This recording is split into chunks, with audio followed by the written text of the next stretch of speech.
गौरव भाटिया जी, पहला प्रश्न आप ही से है। टेरर एंड टॉक एक साथ नहीं चलेंगे। अब ये तो भारत की नीति अभी लंबे समय से थी, तो उसमें नया क्या है? अगर रफेल आए जो गरजे और बरसे तो नरेंद्र मोदी जी के शासन में आए, ये है हमारी विदेश नीति। और उसके साथ इस्लामिक मुल्क सऊदी अरेबिया, यूएई किसके साथ खड़े हमारे, ऑस्ट्रेलिया, यूके किसके साथ खड़ा है हमारे? भारत ने ये साफ कर दिया है, भारत के आतंकवाद के खिलाफ, पाक प्रायोजित आतंकवाद के खिलाफ नीति बदल चुकी है।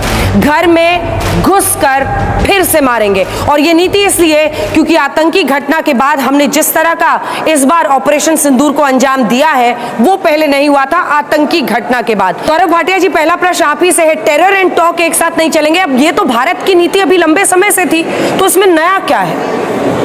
देखिए, माइक। सबसे पहले तो हमने देखा है नया भारत और उसकी ताकत। और ताकत आती है ईमानदारी से, जब निष्ठा हो भारत के प्रति, तिरंगे के प्रति। जब उन्होंने उरी किया तो सर्जिकल स्ट्राइक हुई, जब पुलवामा हुआ तो बालाकोट एयर स्ट्राइक हुई, जब पहलगाम किया तो ऑपरेशन सिंदूर हुआ।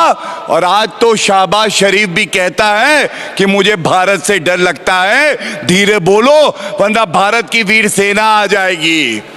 दूसरी, आपने कहा बदलाव क्या आया है, मैं बताता हूं बदलाव ये आया है। 26/11 आतंकी हमला हुआ मुंबई में, 166 भारतीय मारे गए।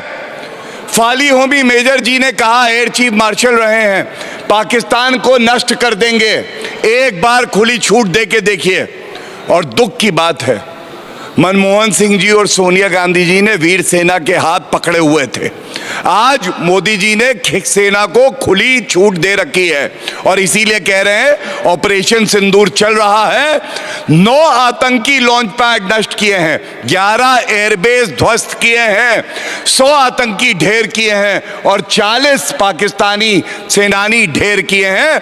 जरूरत पड़ी तो इस आतंकिस्तान को 4 टुकड़ों में बांट देगा। यह बदलाव आया है। मैं अभी सुन रहा था कांग्रेस के प्रवक्ता, ऐसा लग रहा था वो रफेल का जो मजाक उड़ा रहे हैं अजय राय, वहां पे नींबू और मिर्ची लटक रही थी। वो मिर्ची किसी ने पवन खेड़ा और सुप्रिया श्रीनेत और राहुल गांधी और रेवंत रेड्डी को लगा दी है। क्यों? इसलिए अर्ज किया है, ना मैं गिरा ना मेरी उम्मीदों के मीनार गिरे, लेकिन कुछ लोग मुझे गिराने में 100 बार गिरे, और वो ये है। अब एक बार मैं क्या करूंगा, ये सारे भारतीयों को पता होना चाहिए। विदेश नीति की बात वो कर रहे हैं जो शर्मल शेख में बोल के आए थे कि हाँ, आतंक से पीड़ित मुल्क है पाकिस्तान, और ये 8 महीने बाद था 26/11 के हमले के। और अब क्या फर्क आया है?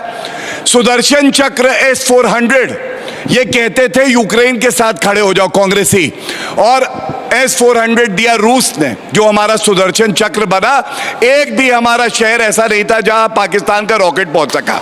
इजराइल, इन्होंने गलत हो तो माफी मांगूंगा सारे दर्शकों से। प्रियंका गांधी वाड्रा पार्लियामेंट में आई ऐसे बैग उठा के, जय फिलिस्तीन, जय फिलिस्तीन। इजराइल हमारा दोस्त है, हमें ड्रोन देता है, टेक्नोलॉजी देता है, मिसाइल देता है। यह है हमारी विदेश नीति। तीसरा, ये कहते हैं अमेरिका का दबाव। अरे ये मोदी जी है, ये भारत की ताकत है, किसी का दबाव नहीं लेंगे, दबाव बनाएंगे। अपाचे चिनूक लिए हैं हमने अमेरिका से। और अंत करूंगा, 10 साल घोटालेबाज कमीशन खोर केवल घोटाले करते हैं, रफेल नहीं ला पाए। होने चाहिए 42 कोऑर्डिन, 33 रह गए। अगर रफेल आए जो गरजे और बरसे तो नरेंद्र मोदी जी के शासन में आए। यह है हमारी विदेश नीति। और उसके साथ इस्लामिक मुल्क सऊदी अरेबिया, यूएई किसके साथ खड़े हमारे, ऑस्ट्रेलिया, यूके किसके साथ खड़ा है हमारे? सारा देश हमारे साथ, सारा विश्व हमारे साथ। और मिर्ची किसको लग रही है?